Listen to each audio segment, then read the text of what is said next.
एक सदस्य ने कह दिया माइनॉरिटी इस कानून को स्वीकार नहीं करेगी। क्या धमकाना चाहते हो भाई?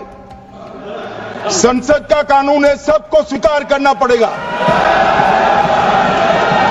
स्वीकार नहीं करेंगे मतलब क्या है? कैसे बोल सकते हैं कोई हम कानून को स्वीकार नहीं करेंगे? एक कानून भारत सरकार का है, हर एक पर बंधन करता होगा और इसको स्वीकार करना पड़ेगा। तो महात्मा गांधी ने क्या किया? उन्होंने उस कानून को फाड़ दिया।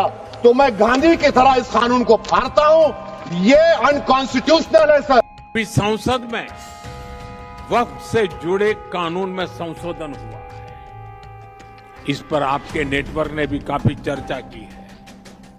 ये जो वक्फ से जुड़ी डिबेट है, इसके मूल में तुष्टीकरण की राजनीति है, पॉलिटिक्स ऑफ अपीजमेंट है। ये तुष्टीकरण की राजनीति कोई नई नहीं है। इसका बीज हमारे स्वतंत्रता संग्राम के समय ही बो दिया गया था। अब सोचिए, भारत से पहले, भारत के साथ साथ और हमारे बाद दुनिया में कई देश आजाद हुए, लेकिन कितने देश ऐसे हैं जिनकी आजादी की शर्त विभाजन थी? साथ ही ऐसा क्यों हुआ? क्योंकि उस समय राष्ट्र के हित से ऊपर सत्ता का मोह रख दिया गया। अलग देश का विचार सामान्य मुस्लिम परिवारों का नहीं था, बल्कि कुछ कट्टरपंथियों का। और खास बात यह है कि दिल्ली के शाहीन बाग में यह हुआ और इसमें शामिल लोगों ने वक्फ बोर्ड से लेकर कांग्रेस तक पर गंभीर सवाल उठाए। इस पूरे कार्यक्रम के दौरान पुलिस और पैरामिलिट्री फोर्स भी तैनात रही।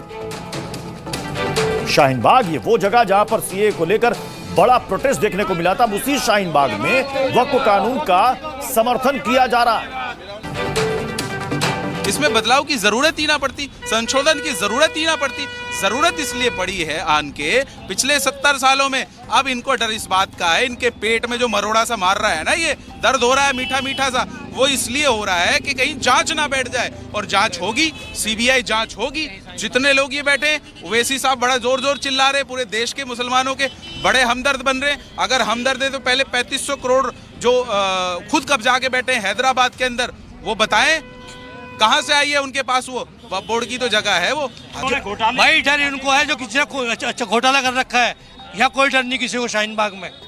कई मुसलमानों का कहना है कि ये बिल जो है उनके खिलाफ में है, कानून उनके खिलाफ। नहीं, जिसने पेट भर रखा वे डर रहे हैं। तो इसमें कुछ भी बात नहीं है। देखो, आप और हम सब एक ही हैं, लेकिन बस ये थोड़ा सा कुछ ऐसा हो रहा है, तो इस चक्कर में बस ये है कि मोदी जी से हम जैसे सबका सपोर्ट होती है, तो वैसे हम लोगों के साथ भी थोड़ी हम तो वैसे ही उनके सपोर्ट में है। बाकी उन्होंने बहुत अच्छा काम करा है, उन्होंने उससे 3 तलाक से हम बहुत खुश हुए। हाँ, बस इसके लिए उम्मीद सपोर्ट में है जी, पूरा सपोर्ट में, पूरा गाँव सपोर्ट में है जी। मोदी जी ने बहुत अच्छा काम करा है। पहले तो 3 तलाक को रोका उन्होंने, उसके बाद आयुष्मान कार्ड बना के जो गरीबी इलाज था वो गरीबों के लिए बहुत सहायता करी।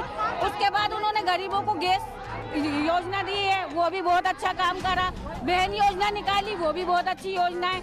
हम मोदी जी के फुल सपोर्ट में हैं। वक्फ संशोधन एक्ट को लेकर मचे घमासान के बीच एआईएमआईएम के नेता वारिस पठान ने एक ऐसा बयान दिया है जिस पर असली और नकली मुसलमान वाली बहस छिड़ गई।